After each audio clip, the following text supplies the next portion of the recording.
Thank you, Deputy Presiding Officer. Can I thank the Tories for bringing forward this debate this afternoon? This debate allows us to compare the policies of a UK Government that is failing Scotland and that of the benefits of an independent Scotland. The Tory motion mentions downward growth estimates and decline in real earnings and labour market inflexibilities. The main levers of economic powers are still held at Westminster. I'll mention that impact of these in my speech. No, I've just started. The Tory motion highlights the failures of the Union and the negative impacts it has on the Scottish economy. Britain's economy is in a bad place. Removing Boris Johnson might help. That was a headline and analysis by Julia Horowitz, CNN business analyst. She said Boris Johnson survived a vote of confidence on Monday triggered by MSPs from his own party. She then went on and said he'd been angered by government parties that broke coronavirus rules, his handling of a deteriorating cost of living crisis and a dearth of clear policy goals. This is how others see the UK. She then went on and said the cost of living crisis has been caused in large part by global factors, but it has been very significantly exacerbated by Brexit. The UK economy ground to a halt in February and started shrinking in March. No, I've just started, and is continuing down that route. We are heading into a recession. Retail sales fell in May for the second consecutive month. The British pound has plunged almost 8% against the US dollar this year alone, losing even more against the euro. This impacts on Scotland. The pound is the third. I will in a second. The pound is the third worst performing major currency this year.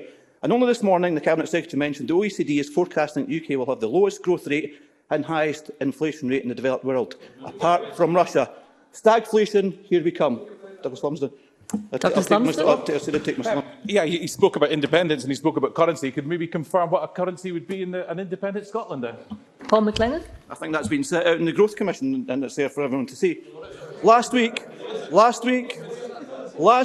the Bank of America strategist stated investors should hedge for an existential sterling crisis as the British currency faces struggles usually seen in emerging markets.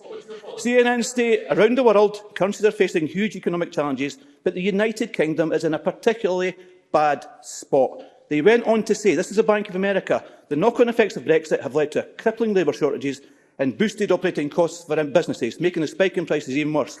This impacts on Scotland, UK Government policy. Inflation in the UK reached 9% last month. It's above the 8% rate in the US and Germany's 7.4%. Japan, an economy characterised below inflation for decades, has had the lowest rate at 1.2%. Inflation. This impacts on Scotland, UK Government policy. Both Tory and Labour parties are keener than ever to talk down the Scottish economy at every opportunity. Now, of course, this is fuelled by the independence debate, with unionist parties feeling the need to highlight the negatives and ignore or dispute the positives when it comes to Scotland's economy.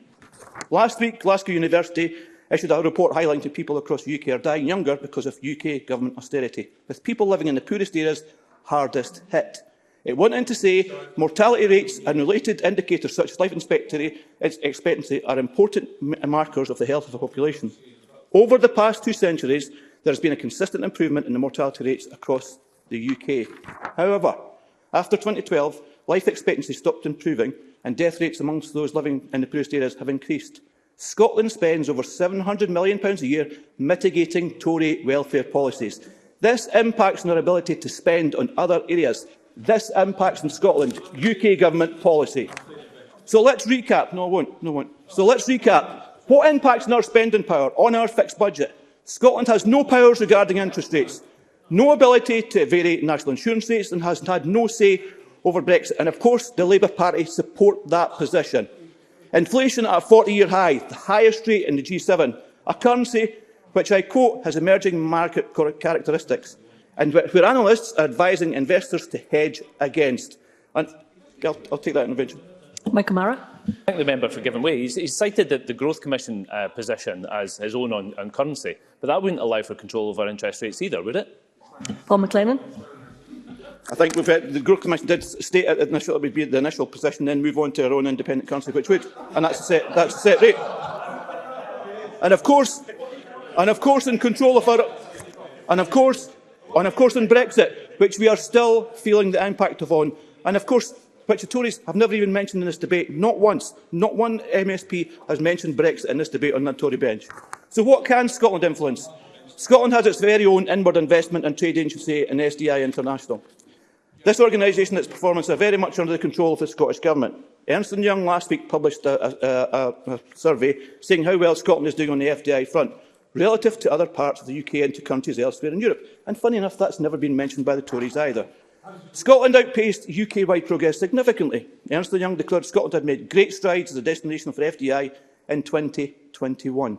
They stated our findings suggest that the outlook for Scotland's FDI is exceptionally bright. Scotland achieved a 14% rise in the number of inward investment projects secured in 2021 to 122, putting a 1-point increase in the UK in the shade, and countries across Europe saw an overall 5.4% rise of FDI projects attracted.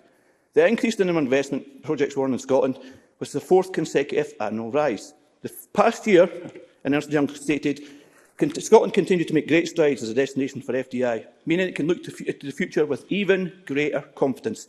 Scotland's record levels of attractiveness is underpinned by investors' rising perceptions how others see Scotland. Presiding Officer, Estonia regained independence in 1991. Its GDP has since increased fivefold and today it's recognised as Europe's Baltic tiger.